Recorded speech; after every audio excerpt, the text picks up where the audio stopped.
The rise of streaming services has truly changed the way we consume media, especially anime. Gone are the days of solely relying on DVDs or a dedicated programming block in order to watch your favorite shows. Subscription services like Crunchyroll, Hulu, and Netflix have made the process of finding and watching anime much easier than ever before. However, the accessibility these companies provide is becoming more and more expensive each year. In fact, last month, Crunchyroll announced that they'll be increasing the price of their two highest tiers. With the cost of these services steadily rising, it might be time to start looking into a cheaper alternative to the big three anime streaming platforms. One of the most affordable options out there is AMC's anime-focused subscription service, Hidive. In this video, I'll run down all you need to know about the platform and hopefully help you decide whether it's worth your hard-earned cash. In terms of content, Hidive actually has a pretty sizable selection of anime. The service currently has over 500 titles, which is significantly more than other platforms like HBO Max, Netflix, or Hulu. However, its library is quite meager compared to its direct competitor Crunchyroll, which reportedly has over 1,400 titles as of this year. Hidive doesn't have nearly as many heavy hitters as its contemporaries, but AMC has managed to acquire some very notable series in recent years, such as The Dangers of My Heart, The Eminence in Shadow, and Called a Night. After the unexpected success of last year's Oshinoko, the company appears to be investing further into the service to add more head-turning titles into its catalog. Hidive has a fairly diverse assortment of shows across many genres. There are plenty of great isekai and romance series to watch, such as Orisei Yatsura and Farming Life in Another World. Moreover, the platform also has a solid selection of comedic and dramatic shows like Insomniac's After School, Love Flops, and Made in Abyss. Unfortunately, the service usually doesn't get many of the high-profile seasonal shows such as Kaiju Number 8 or Solo Leveling. On that note, it's very unlikely you'll ever see a popular battle shonen anime grace the platform. Although there's certainly a decent amount of action series available on the service, Hidive doesn't really have much that will cater to the casual Shonen Jump fanbase. If you're primarily looking for anime similar to My Hero Academia, Black Clover, or Demon Slayer, then this may not be the platform for you. Generally speaking, this service skews a bit more toward a niche hardcore audience rather than a casual consumer. Those that enjoy a wide variety of genres will probably appreciate Hidive's library way more than someone who solely watches certain types of anime. It's worth noting that the service also has shows that Crunchyroll might pass up on due to the explicit nature or raunchiness of its content. Unlike their competition, AMC hasn't shied away from screaming very risque, ecchi anime such as Chain Soldier, Immoral Guild, or gushing over magical girls. The company was even bold enough to scream Redo of Healer, a controversial series that features scenes of torture, extreme violence, and sexual assault. Given how graphic that anime is and what is being depicted, only a special censored version of that series is available on the platform. Thankfully, Hidive acquired the uncensored versions for Chain Soldier and Gushing Over Magical Girls, which is a huge deal considering the abundance of fan service and nudity in both of those properties. The fact that they were willing to screen these anime without censorship bodes well for future additions to the service that may feature a bunch of nudity and mature sexual content. In terms of seasonal acquisitions,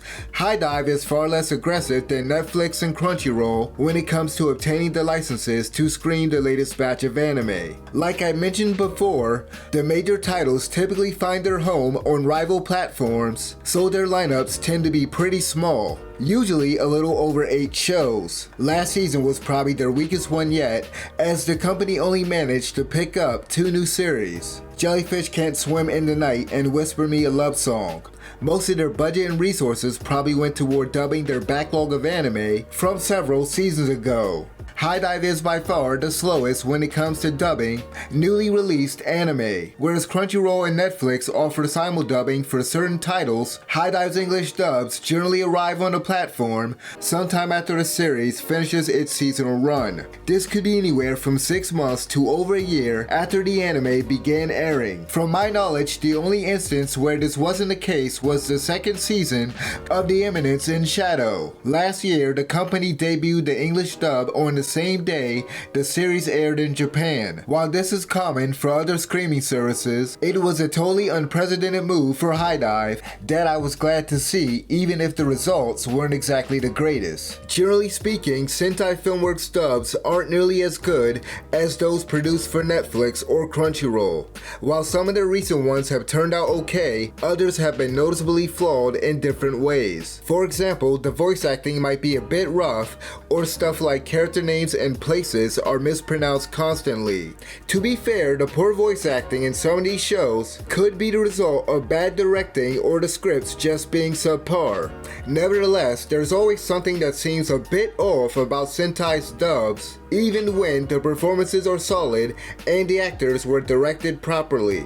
One issue that persists across the majority of the studio's productions is their inadequate sound mixing method. From what I understand, Sentai doesn't adjust or trim the audio in the same way that most companies typically do.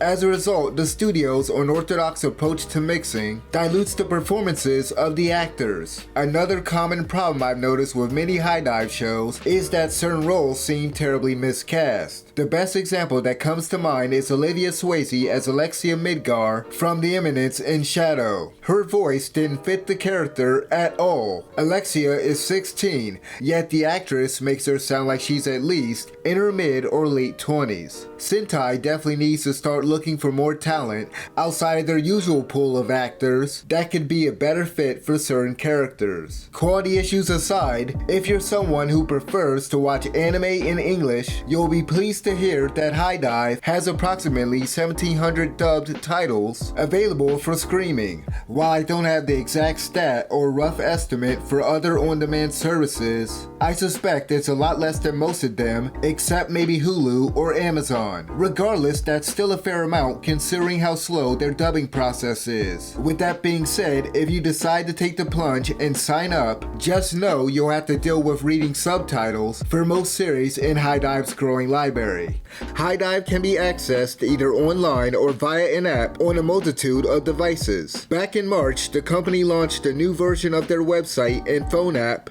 with updated features and a sleeker look. While this recent revision has added some much needed features, I believe it ultimately made the user experience worse and has stripped away much of the platform's distinctive visual identity. Prior to the recent overhaul of the platform, I thought Hidive's website was actually superior to the Crunchyroll site in many ways. It was faster, sleeker, and a bit more accessible and user-friendly. The homepage is still a lot less cluttered and streamlined compared to its primary competitor, and navigating the site is still relatively quick for the most part. However, accessing a series from the front page is less seamless than before, since you're now directed to a separate page upon clicking a show's tile. Now you must wait for another page to load rather than simply select the episode you want while still on the home page.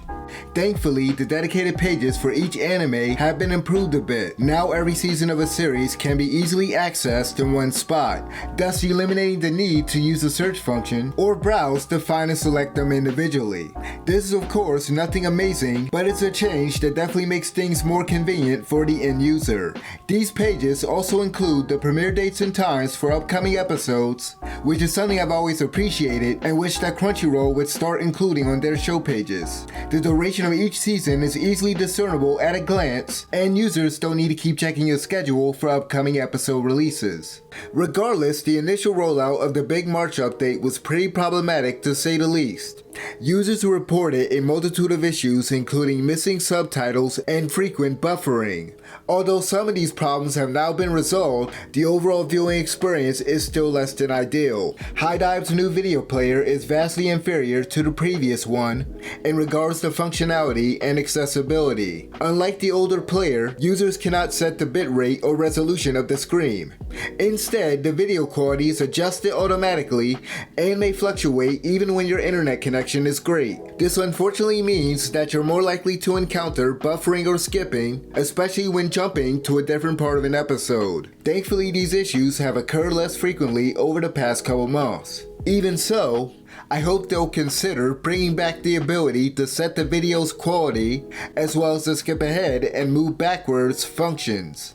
These were useful features that made bypassing the opening and ending credits or going back to read subtitles you might have missed a bit easier. The only significant improvement this new video player brings to the table is finally being able to pause a show by clicking anywhere on the screen as opposed to just the middle of it. This long-standing issue was fixed sometime after the launch of the latest update. Oddly enough, I haven't come across any complaints online about having trouble pausing on PC, which leads me to believe that this could have just been a browser-specific problem. Regardless, I'm glad the issue was eventually resolved, and I'm hoping that they'll address other grievances regarding the UI in the future. They've already gotten rid of that annoying cookie preference button that would appear in the bottom left corner of the screen months ago.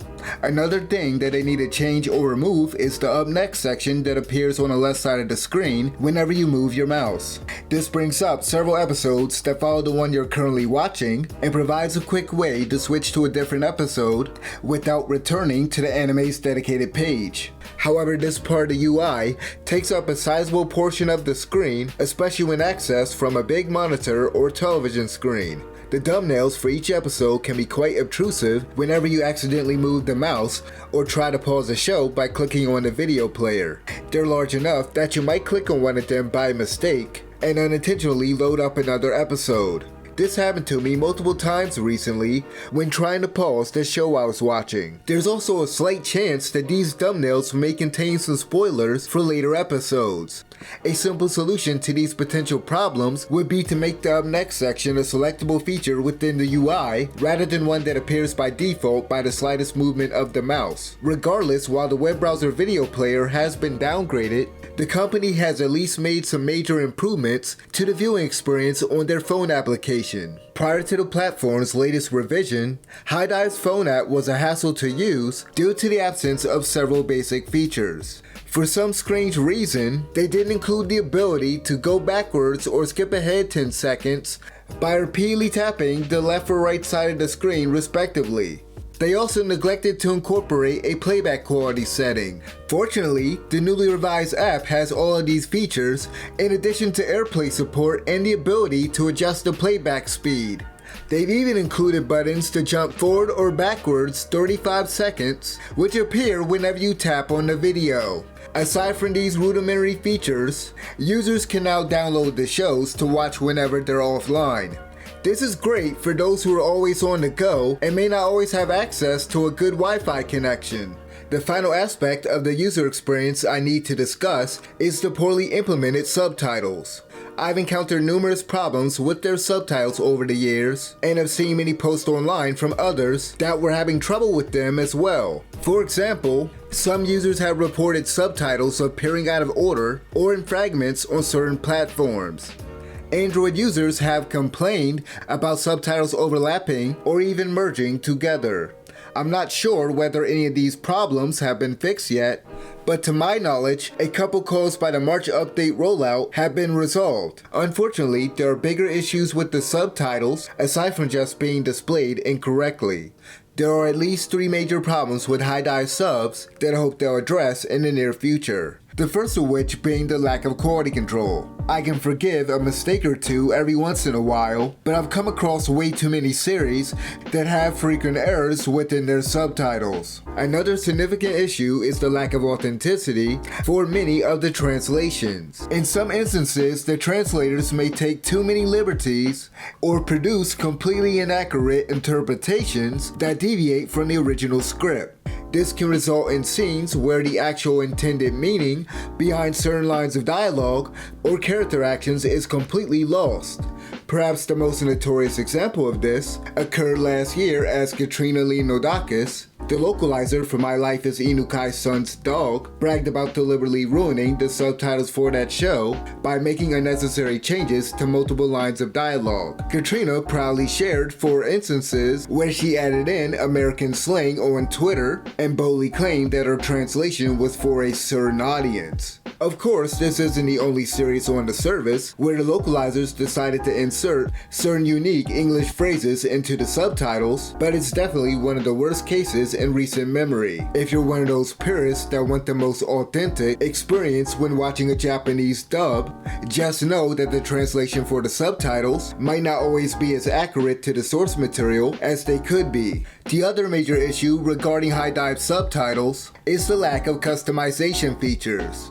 Text for captions and subtitles are displayed in yellow by default with a pretty thin black border, which some users may find difficult to read after a while. The previous iteration of the website and mobile app allowed users to change the color to white, but now that option has been removed. According to the updated support page for subtitle preferences, the company will be adding more features over the next few months. Hopefully, they'll add the ability to adjust the size of the text for those that may have trouble reading the subtitles due to them being too small. Alright, so let's talk pricing. Hidive is much cheaper than the other streaming services on the market.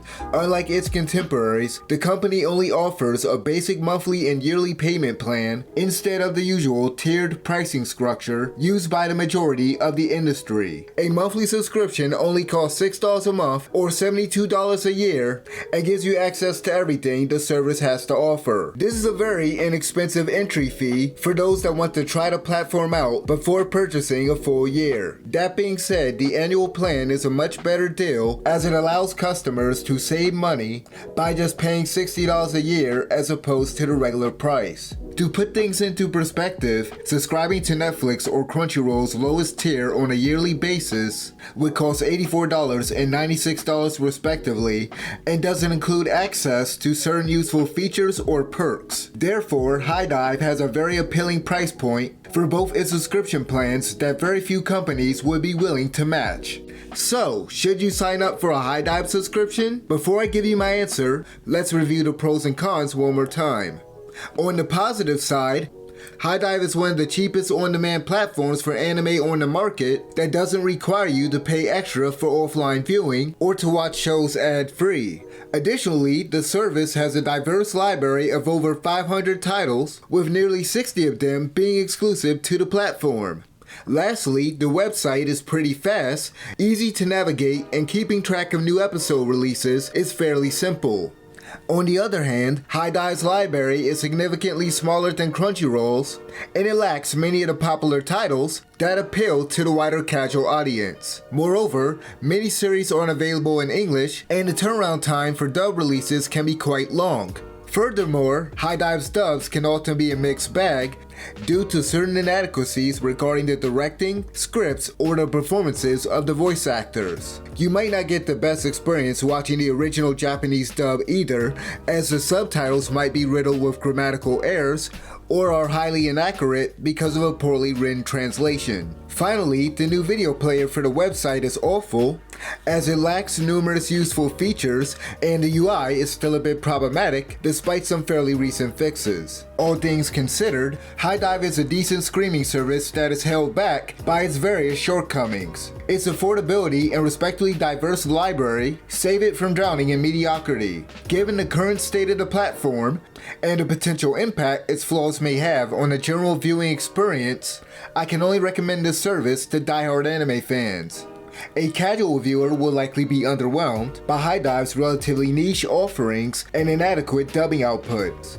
However, hardcore enthusiasts who don't mind watching anime in Japanese and enjoy a variety of shows aside from the popular ones will probably be satisfied by its catalog.